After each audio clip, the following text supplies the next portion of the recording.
So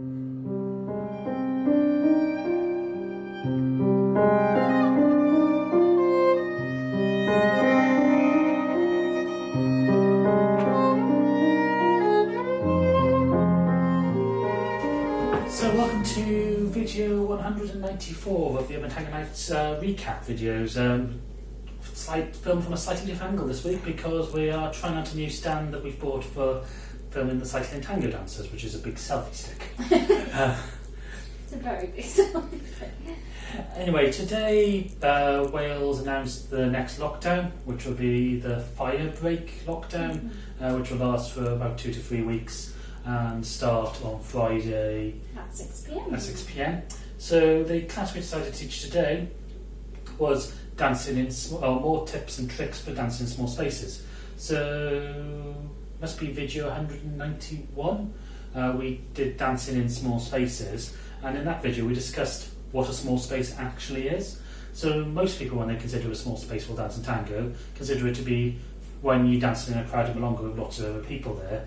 And that creates an interesting dynamic because the space is continuously evolving because people are moving around. And you're continuously moving around in an anti-clockwise motion on the floor. When you're dancing in your living room or your hallway or a small space at home, which you have to do during lockdown, things are a little bit different. There aren't other people. Your space is confined by an inanimate object which shouldn't be moving around too much. And you don't have the rhonda to have to comply with rules for that, and you don't have to take really into account other people's safety to avoid stepping on them, although you do have to avoid knocking over your precious mini vases.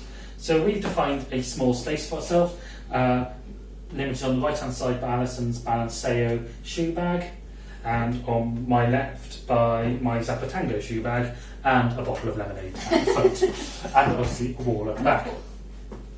So we should looked have at another shoe bag actually. well, yes. So this is the space we've defined for ourselves. It's about 5 foot from wall to lemonade, and about 3 foot from shoe bag to shoe bag. So it's very, very small. Obviously, we can actually extend our arms over this if we wanted to. Some people may not if you had walls, but filming in that sort of environment would make this very difficult. So, first tip was obviously take small steps and try and avoid putting yourself into a situation where you are heavily restricted, so don't end up against the wall. But that may not be entirely possible. So first thing we looked at was some forward ochos. And if we confine ourselves in the narrow direction, obviously our forward ochos have to be very small. But we can make them progress along the long side of this confined area, which is quite nice. We can do some stuff with it. However, if we had just rotated our forward ocho to be along the long side in the first place, you can start doing bigger steps and therefore have some more variety to it. However, once if you're dancing in a small square rather than having a long side of a rectangle or corridor, we talked about the orientation. So at the moment we're just dancing perpendicular to the walls. So at the wall I'm being confined by here are side walls, and I'm dancing facing the back wall. However, if you start making this rotate very slightly and take it onto the diagonal, you create a little bit of extra space for yourself because of Pythagoras's, well, not because of Pythagoras' theorem, but Pythagoras has that idea of a squared plus b squared equals c squared, therefore c must be bigger than a and b. So you can create space by looking at your orientation, and this works well as by looking at how you can rotate steps more or less to get them around. So if you're doing more travelling steps such as cadenas, if you add more or less rotation in, you can change the angle which you are at and therefore create more space for yourself to move around. What happens though if you have your back to the wall, as it were, and you're confined in areas? Obviously, if you to move around normally, you could do something like a hero. However, for this leader hero, Alison is now going to go outside our confined area. So heroes don't work because they have a large diameter. So what we need to do is make space with the leader So they're moving into the space of the follower. The follower is moving into the space of the leader. So we can do this by a simple technique of, if I bounce it onto my right foot, taking my left foot behind, this opens the door here, so I'm taking up less space between the shoe bags, which gives Alison space to go through. She can take a small side step and forward step with her left foot around me, which I'm leading with my chest. She can step through, and this gives me space now to step behind her or into the space she was, and we're into a tighter circle.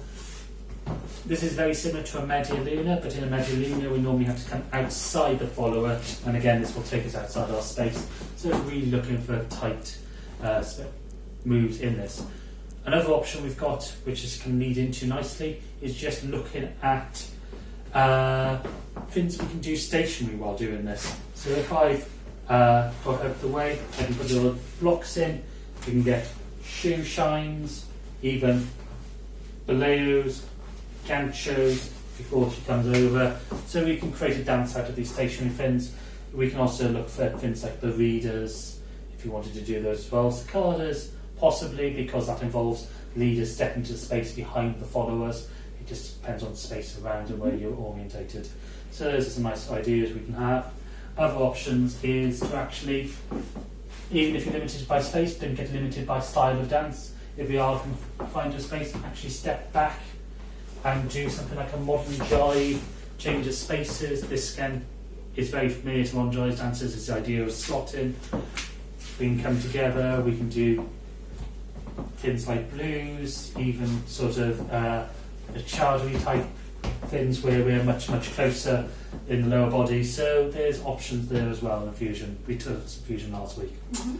So very wordy recap. And just remember as well, while you're dancing at home, there isn't anybody watching, so if you want to chuck in things from other dances, that's absolutely great. We'll do that even if well, yeah, if you're in a longer, that's fine with that as well. Obviously do it there, but when you're at home, really enjoy yourself while you're dancing. It's really important to keep yourself going through these times. And also, if you're just dancing solely, be expressive, use your arms and just see what you can create with that, or use things in the room to dance with. So there's lamps, sofas, and just see what happens.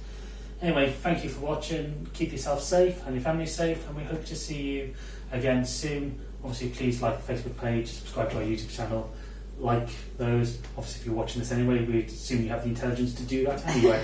So, thank you for watching. Thank you for watching this Urban Tango Nights recap. If you like these videos, please subscribe to our channel by clicking the logo. You can find more of our class summaries down here and other videos of us dancing tango over here. You can also follow us on Facebook, Instagram, Twitter and Meter. Links are in the description below, and you can also subscribe to our newsletter using the link below.